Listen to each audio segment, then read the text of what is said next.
నేను నేను దీనికి నేను పెద్ద ఆలోచించను, భయపడను. నేను ప్రతిదీ ఏది మాట్లాడినా చాలా ఆచితూచి ఆలోచించి మాట్లాడతాను. నేను మాట్లాడేది ఈ రోజున్న ఉత్తరాది దక్షిణాది అంటే నాకు ఇన్ఫ్యాక్ట్ నేను ఒక తెలుగు సినిమాలో 2001లో 2000 ఖుషి అనే సినిమాలో నేను ఏ మేరా జహాన్ అని చెప్పి హిందీ పాట నేను పెట్టాను. I'm not against Hindi or North India. I'm talking about give us equal opportunity.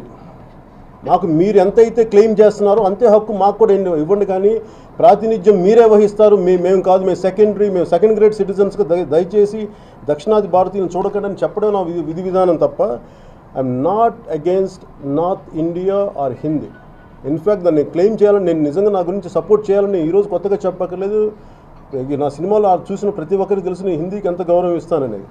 కాకపోతే ఏంటంటే ఉత్తర భారతం అనేది నేను ఎందుకు మాట్లాడుతున్నా అంటే, ఈ రోజున నేను అందరూ మాట్లాడేది, నేను డ్రాయింగ్ రూమ్లో మాట్లాడుకునేది, ప్రైవేట్ కాన్వర్జేషన్స్లో మాట్లాడుకునేదే నేను బయట మాట్లాడుతాను. నాతోటి నేను కలిసి పనిచేసిన రాజకీయ ప్రతినిధులు కానీ గొప్పవాళ్ళు కానీ వీళ్ళందరూ ఈ ఉత్తరాది ప్రాబల్యం మాకు చాలా ఇబ్బంది అయిపోతుందని చెప్పి నాతోనే స్వయంగా చెప్పిన వాళ్ళు ఉన్నారు. ఈరోజు వాళ్ళందరూ మర్చిపోయి వాళ్ళకి పురోగ మాట్లాడుతుండొచ్చు, అది వేరే విషయం. ఈ రోజున అలాంటి వాళ్ళు కేంద్ర మంత్రివర్గాల్లో ఉన్నారు. ఇది నేను స్వయంగా ఈ సమస్యను కావాలంటే నాకు స్వయంగా మోడీ గారు వచ్చి అడిగినా కానీ నేను ఇంతే మొహమాటం లేకుండా చెప్పగలను, ఇంతే నిర్భయంగా చెప్పగలను. తప్పు ఉందా కాదు. దేశ క్షేమం కోరుకునేవాడు, ఈ దేశం ఒకటిలాగా ఉండాలని కోరుకునేవాడు తప్పులను లేపి చూపాలి, లేదంటే తప్పు జరుగుద్ది.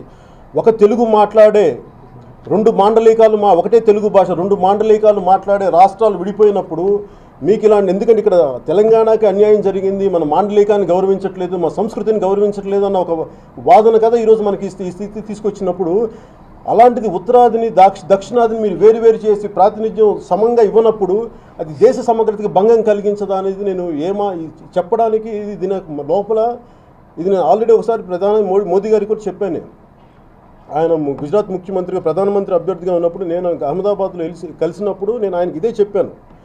ఇది మనకి south India north Indian division ఉంది సార్, మీరు ఖచ్చితంగా దీన్ని మీరు అడ్రస్ చేయాల్సిన ఇష్యూ అని చెప్పి నేను ఆ రోజే చెప్పాను. ఈ రోజు కూడా నేను అదే మాట మీద కట్టుబడి ఉన్నాను. నేనైతే అలాగే ఇప్పుడు నేను ఇందాక ఆయన సింఘాల్ గారి గురించి మాట్లాడటానికి, మీరు ఒక ఉత్తరాది వ్యక్తిని మీరు ఇక్కడ